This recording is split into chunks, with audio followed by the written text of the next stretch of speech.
Today we try to get the shit out of the Parametric EQ.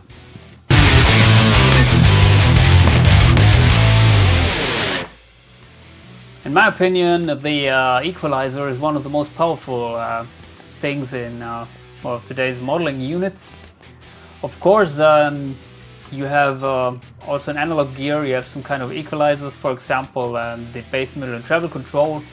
And a tube amp is basically a 3-band EQ, which addresses 3 different frequency bands, and you can adjust your sound with that. It's one of the easiest equalizers. Also, you have graphic EQs, which are also adjusting fixed frequency bands with each fader, and they can get quite powerful and also quite difficult to dial in. If you have a lot of faders, you can get lost. But the most powerful equalizer, in my opinion, is the Parametric EQ.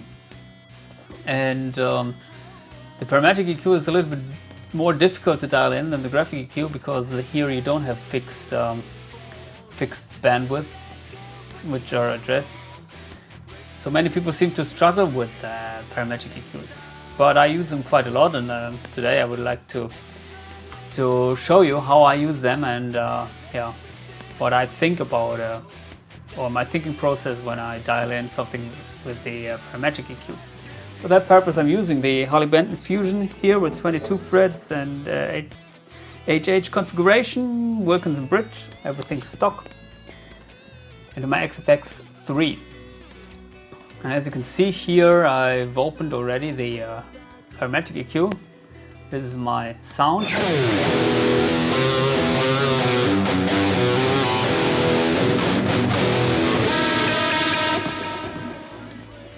Let's turn off the delay. So today my goal is not to adjust the sound. It's just, I just would like to show you how the Parametric EQ is working, because this is already my my sound, which I like. And as you can see here, I dialed in a little bit with the Parametric EQ. And first of all, you have to understand how these things work. Usually you have different sections here. For example, this is a 1, 2, 3, 4, 5, maybe 5-section Parametric EQ. And each section can address different frequency ranges, but within these ranges that each section can address, you're flexible which frequencies you want to adjust. So let's, for example, pick the second section here. You can see the frequency knob goes from 100 Hz up to 10,000 Hz, which is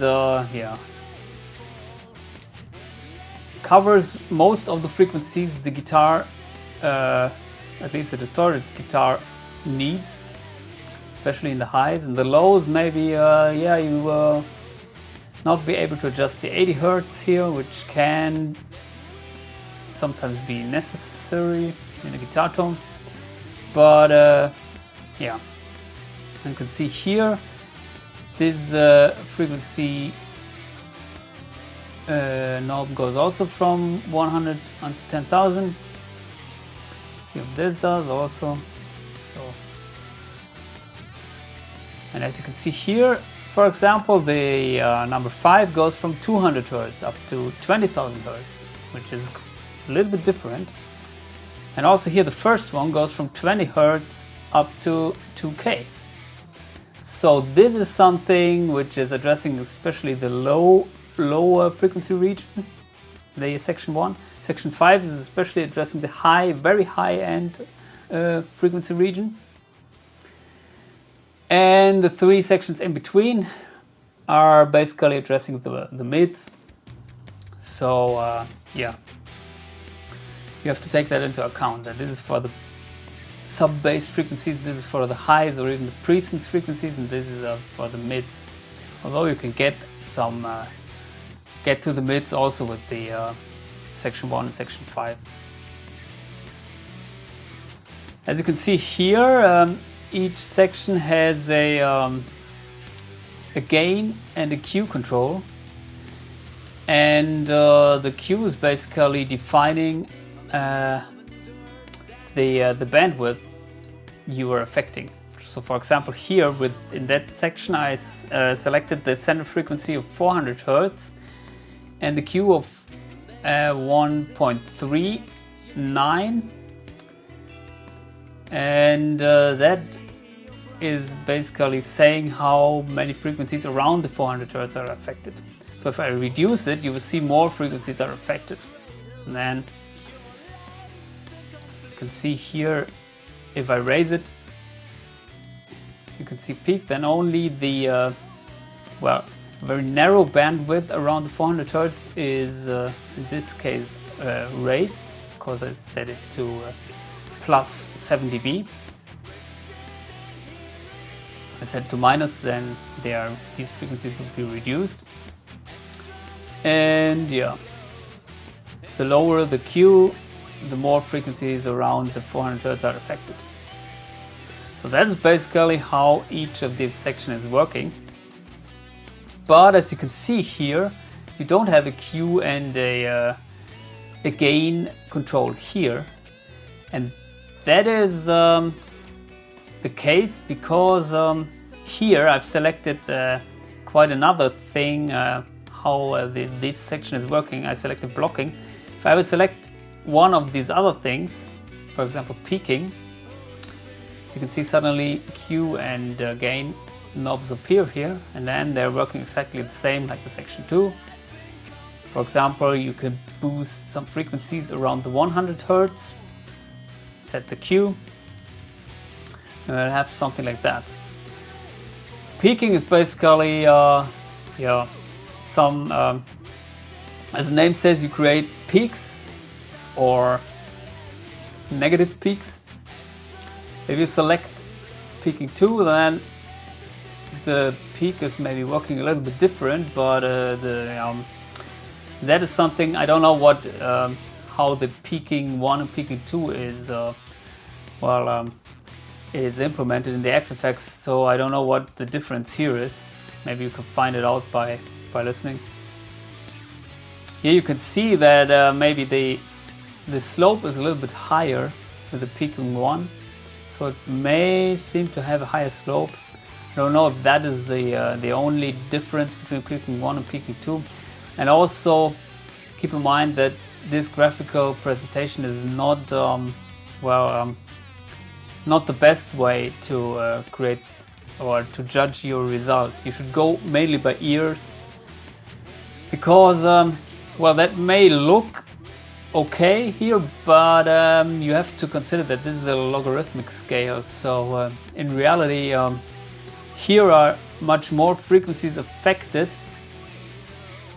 than on this side here, because it's a logarithmic scale. And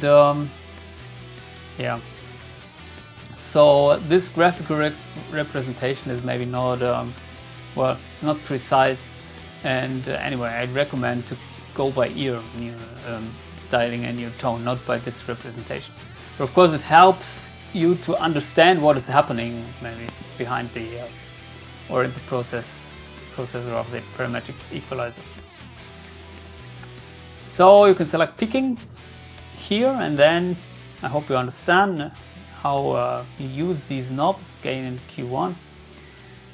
If you select shelving, then you can see that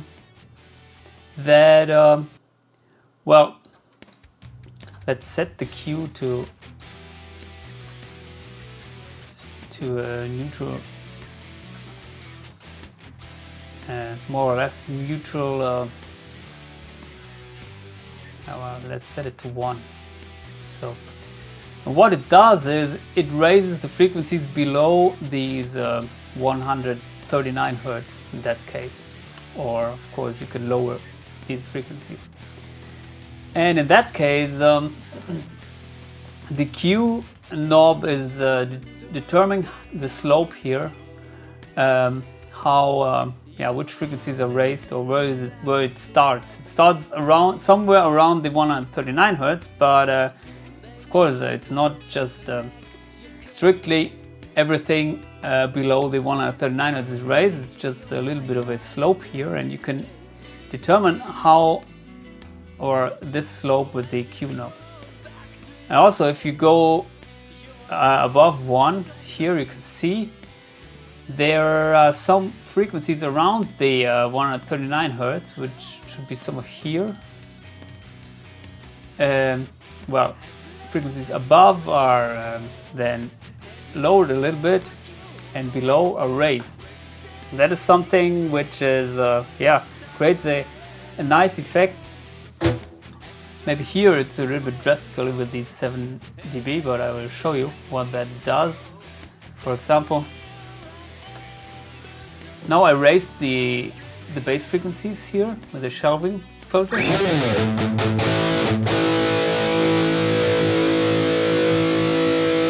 Without it, it would be this.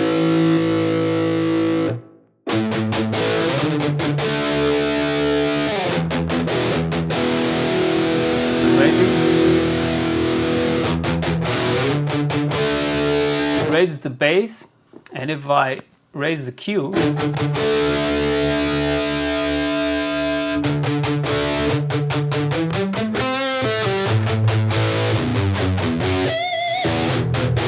you have much more thump here around the 130 Hz, and way less lower mids here around the 200 Hz, which is in that case, at least with high gain guitars, it's wanted in many situations, because these 200 Hz, they seem to cause muddiness, and the thump is something you want to have sometimes if you want to feel your guitar, so the guitars are pumping.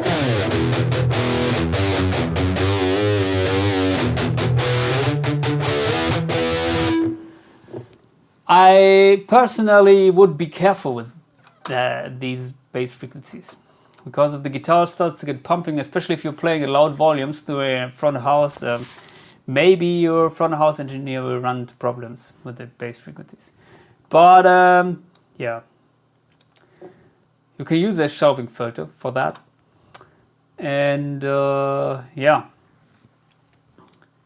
of course, you can also use a PEQ filter just to raise these frequencies, but as you can see, then you're only raising the frequencies around the 139 Hz, and you don't reduce other frequencies like with the Shelving Filter. Another application for this lowest section here in the Parametric EQ is the blocking filter. That is basically what I was using. So blocking means that you're just reducing the frequencies below some standard frequency. For example, you can set it to 100 Hz, and then everything below 100 Hz is just cut off or reduced. And here you don't have the Q and the gain, but what you do have is here the ability to determine the slope by choosing different fixed slope settings. So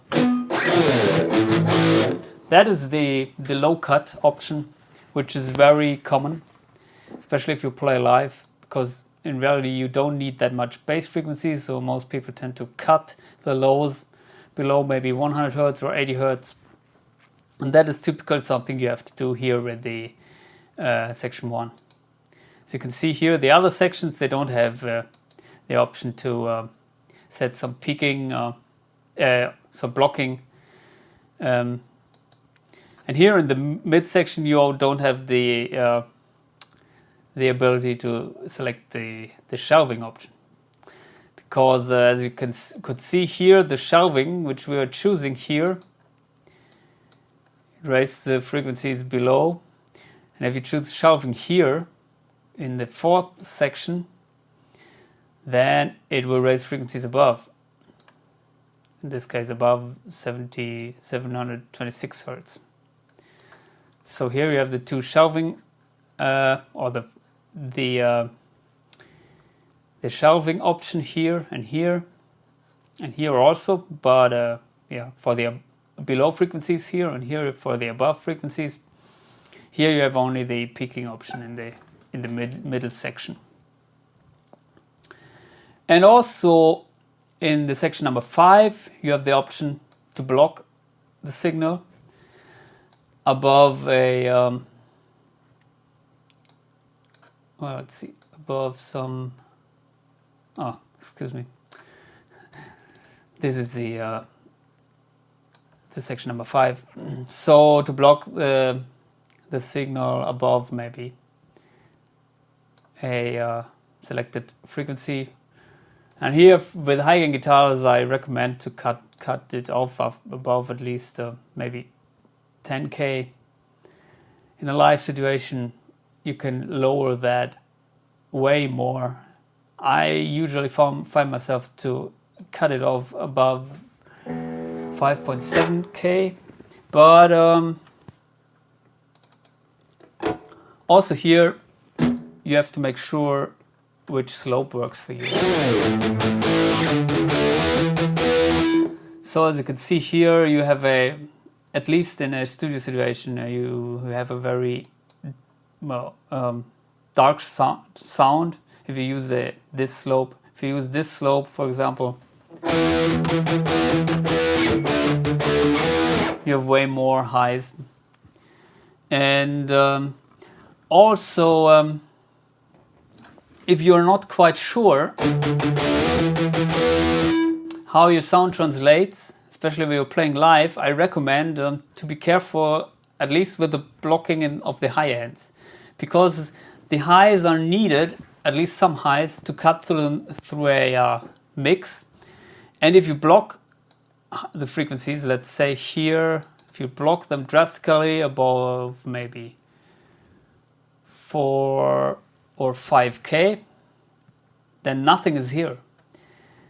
And maybe if you were playing a clean sound and use this setting, maybe I could try it. So we are here. As you can hear now, it's very dull.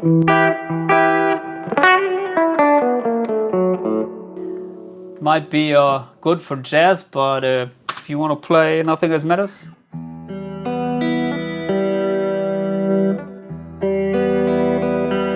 it might be not bright enough. So what you can do instead of blocking the frequencies is you can use the shelving filter and just well, reduce these frequencies. And also what you can do is here with a higher Q, for example,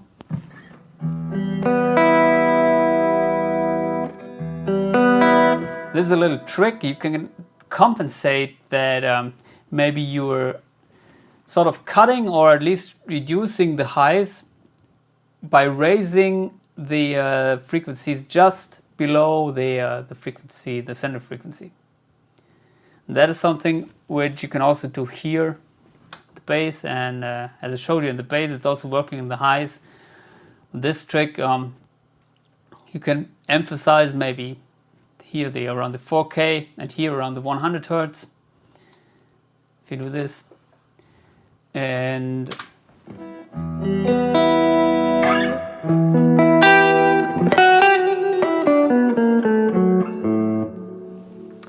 yeah, then maybe the cutoff is not so hearable, but you don't have the annoying frequencies here above, maybe in that case above 5K. So let's go back to the distorted sound. In that case, it's maybe a little bit too much. Yeah, well, doesn't sound good now, but yeah, it's my purpose is just to explain you how this thing works. And Another rule of thumb which I would give you if you handle the parametric EQ is that don't use it too drastically. So if you're not sure what you're doing or what is happening, then maybe start with a flat curve like that, and then set your low cut, but not too high. Maybe around 80 Hertz is okay, because usually you don't need the frequencies below 80 Hertz. Also, you can set the high cut, maybe around 10K. That is also nothing above 10K which you need. If the sound is too harsh, especially if you play loud volumes, then you can maybe reduce a little bit more. If you don't like it, then maybe I would try out the shelving instead of the blocking. So maybe something like that.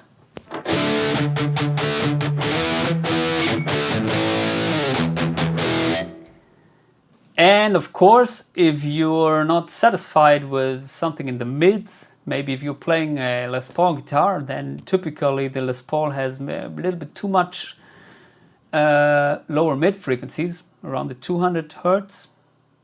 Then use the PEQing and reduce it.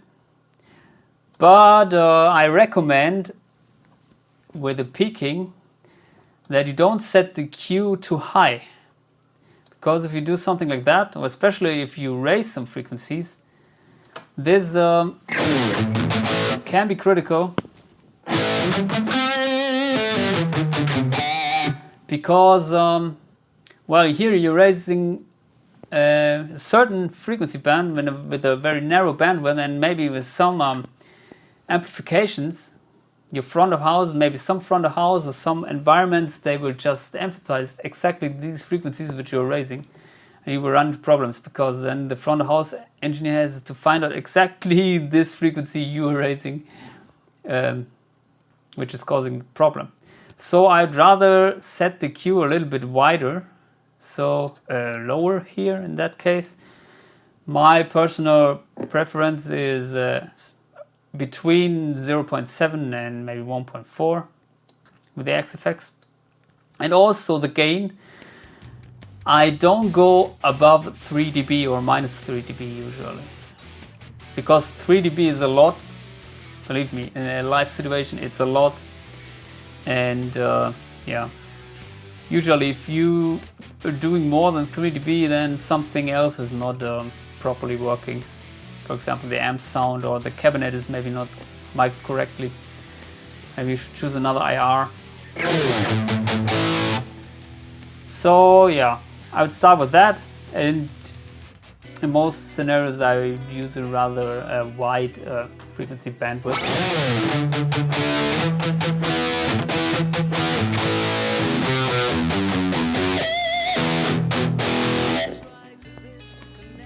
So I hope you can understand my thoughts about this parametric EQ. So typically you have one lowest section for the blocking, one high section for the blocking of the highs. You can also instead use shelving filters. And then you have sections in between where you can use the PEQing function just to to raise certain frequencies or to lower them, but be careful with the EQ, so don't set it too narrow, the bandwidth you're affecting.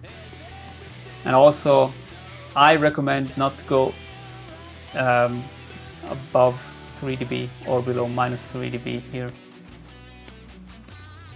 And of course you have to train your ear to find out the frequencies which are causing problems in your sound. I put out another video where I was explaining my thoughts about different frequency ranges and how they affect the sound, and maybe that can be helpful for you to understand which frequency is well, responsible for which effect. So yeah, I hope this helps you to get the best out of your parametric EQ. And yeah, subscribe to my channel, post your comments below, and see you soon. Bye.